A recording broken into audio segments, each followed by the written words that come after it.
आपण पाहत आहात RK न्यूज, बातमी तुमची, आवाज आमचा। रेकॉर्डवरील गुन्हेगार संदीप भोसले 2 वर्षासाठी जिल्ह्यातून हद्दपार, खुनाचा प्रयत्न, गर्दी, मारामारी व खंडणीसारख्या गंभीर गुन्ह्यामध्ये सहभागी असलेल्या रेकॉर्डवरील गुन्हेगार संदीप रामू भोसले वय 37, राहणार 52, झोपडपट्टी, शाहूनगर, जयसिंगपूर यास कोल्हापूर जिल्ह्यातून 2 वर्षासाठी हद्दपार करण्यात आले आहे। माननीय पोलीस अधीक्षक कोल्हापूर यांच्या मार्गदर्शनाखाली जयसिंगपूर पोलीस ठाणे यांनी ही कारवाई केली। संदीप भोसले याच्या विरुद्ध जयसिंगपूर पोलीस ठाण्यात खुनाचा प्रयत्न, गर्दी, मारामारी, खंडणी यासारखे गंभीर स्वरूपाचे गुन्हे दाखल आहेत।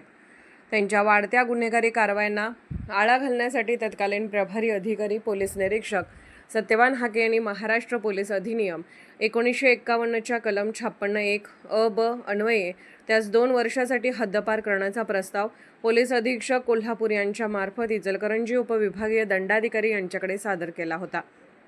जयसिंगपूर पोलिसांनी पाठवलेल्या प्रस्तावावर सुनावणी झाल्यानंतर उपविभागीय दंडाधिकारी यांनी संदीप भोसले यास कोल्हापूर जिल्ह्यातून 2 वर्षासाठी हद्दपार करण्याचा आदेश दिला।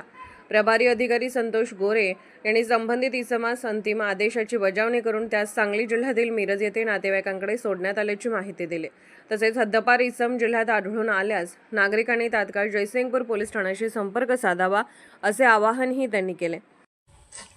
RK न्यूज चॅनलला लाईक करा, शेअर करा आणि सबस्क्राईब करा।